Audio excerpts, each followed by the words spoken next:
Hello, everyone. I'll be talking about how to better engage our middle school math students today by addressing diverse learning styles, multiple intelligences, motivation, and the 21st century skills, or the 4 Cs.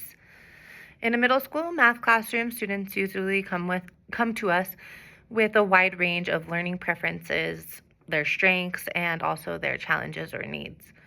Some students learn best visually, others learn best through discussion or hands-on activities.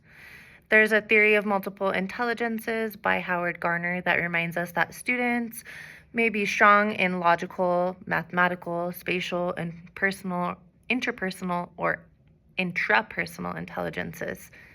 When we plan instruction to incorporate all of those different learning styles, we're creating a more equitable classroom where all students can access and understand the math content.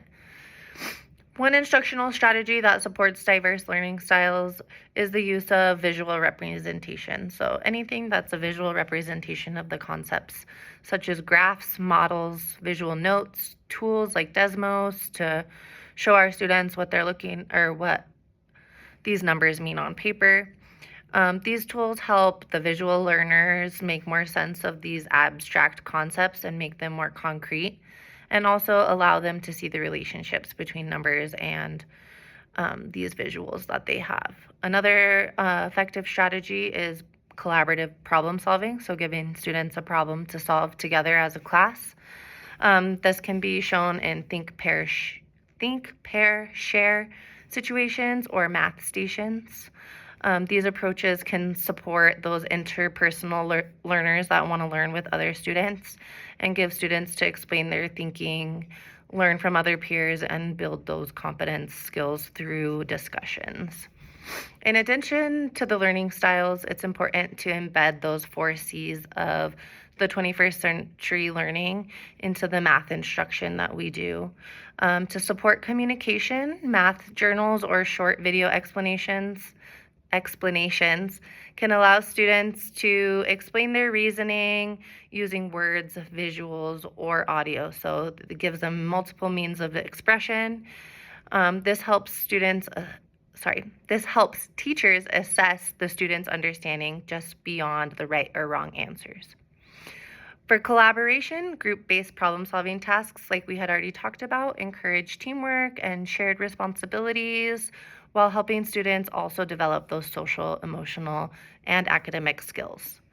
The critical thinking aspect can be promoted through open-ended math problems, so math problems that are requiring students to analyze, justify, and evaluate multiple solution strategies.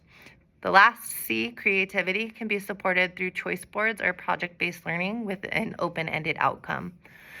Students are given an open-ended model where they complete it, and we can also use games or presentations to have them demonstrate their understanding and use their own interests to fuel their engagement. These strategies actively engage the students by giving them an ownership of their own learning and to be able to show what they know in multiple means of expression. Motivation is another factor to consider when we're planning instruction. Motivated students are more likely to persist through those challenging times that math sometimes bring and develop that perseverance or growth mindset that they need in the future. One strategy to encourage self-directed learning is the goal setting and self-assessment. So having a student track their own progress based on a goal and reflect on their own learning and their own outcomes.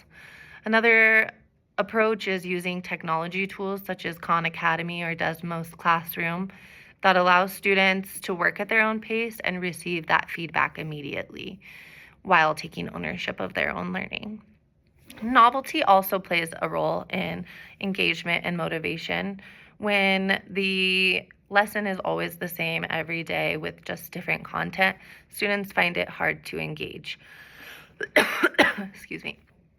Introducing strategies like escape rooms or real-world challenges or technology can really help students feel like there's less of a monotonous, repetitive lessons going on, and it can spark the curiosity or creativity that they're looking for.